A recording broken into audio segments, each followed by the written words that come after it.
So guys, আজকে আমি তোমাদেরকে টপ 5 স্পাইডারম্যান গেমস বলবো, যেটা তোমরা ইজিলি খেলতে পারবা কয়েকটা গুগল থেকে। আর বেস্ট যেটা নাম্বার 1, ওটা তো তোমরা প্লে স্টোর থেকে নামাতে পারবা। সো বেশি কথা না বলে ডাইরেক্ট ভিডিওটা শুরু করে ফেলি। সো টপ 5-এ যে গেমটা আছে ওটার নাম হলো স্পাইডারম্যান আর ইউজার গেমস। তো গাইস, এখন তোমরা স্ক্রিনে যে গেমটা দেখতে পাচ্ছ ওইটার নামই স্পাইডারম্যান আর ইউজার গেমস। এটার মধ্যে এটা একটা ফ্যানমেড গেম। এটা তোমরা গুগল বা গুগল ক্রোম থেকে নামায় খেলতে পারবা। আর এটা ইউটিউবার চ্যানেলের নাম স্পাইডারম্যান না, জাস্ট আর ইউজার গেমস। আর ইউজার নামে আর ইউজার। এটার মধ্যে জাস্ট একটা মিশন, এটার মধ্যে অনেক ধরনের তোমরা স্যুট পেয়ে যাবা। সেম অনেক ধরনের স্যুট পেয়ে যাবে। এই মিশনটার মধ্যে তোমরা শুধু গাড়ি আটকে দেবার আর কোনো মিশন নেই। এটার মধ্যে আরও কিছু আপডেট করা বাকি আছে, কিন্তু এটা করবে নাকি জানি না, কিন্তু এই গেমটা আছে, আমি বলে দিলাম। তোমরা চাইলে এই গেমটা খেলতে পারো।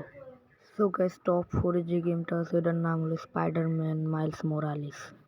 সো গাইস, এখন তোমরা স্ক্রিনের উপরে যে গেমটা দেখতে পারতেছো ওইটাই হলো স্পাইডারম্যান মাইলস মোরালিস। এটা তোমরা গুগল বা গুগল ক্রোম থেকে বা কোনো ইউটিউবারের লিঙ্ক থেকে নামাতে পারো। এই গেমটার গ্রাফিক্স আমি বলবো আগের গেমটার থেকে ভালোই।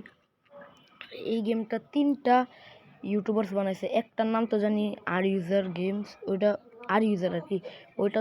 আর বাকি 2টা ইউটিউবারের নাম আমি জানি না। এই গেমটা অন করলে তোমাদের সামনে 3টা ইউটিউবারের চ্যানেলের নাম আসবে। ওই নাম লেখা তোমরা ওই 3টা ইউটিউবার সাবস্ক্রাইব করবো। আর এই গেমে তোমরা পিটার পার্কারও পেয়ে যাবে, মানে মিশনে পাবা, অমনি কোনোখানে পাবা না। দেখো, ক্লিক করলে এদিকে স্ক্যান হয়ে ওদিকে পিটার পার্কার আসবে। তো গেছে এই গেমটাও চাইলে তোমরা খেলতে পারো। আমি জানি না কবে এই গেমটা সরে না সরে, তো তোমরা এখন নামাইতেও পারো। তো সো গাইস, টপ 3 গেমের নাম হলো দি অ্যামেজিং স্পাইডারম্যান 1। সো গাইস, এই গেমের ব্যাপারে আমার কিছু বলার নেই, তো চলা যাক নেক্সট গেমে। সো গাইস, টপ 2-তে যে গেমটা আছে ওটার নাম হলো দি অ্যামেজিং স্পাইডারম্যান 2। সো গাইস, এটার ব্যাপারেও আমার কিছু বলার নাই, তো চলা যাক নাম্বার 1 গেমে, যেটা তোমরা প্লে স্টোর থেকে নামায় খেলতে পারবা। সো গাইস, টপ 1-এ যে গেমটা আছে ওটার নাম হলো স্পাইডার ফাইটার 3। সো গাইস, এই গেমের গ্রাফিক্স তো ভালো। এই গেমে শুধু স্পাইডারম্যান না, আয়রন ম্যান, ক্যাপ্টেন আমেরিকা, থর ইত্যাদি ইত্যাদি পাওয়া যাবে। সো এই গেমের ব্যাপারে আমার কিছু বলার নেই। গেম তোমরা সবাই জানো। আশা করি তোমাদের ভিডিওটা ভালো লেগেছে। ভালো লাগলে লাইক করে দিও, সাবস্ক্রাইব করলে দেখা হবে অন্য কোনো ভিডিওতে। ততক্ষণের জন্য বাই বাই।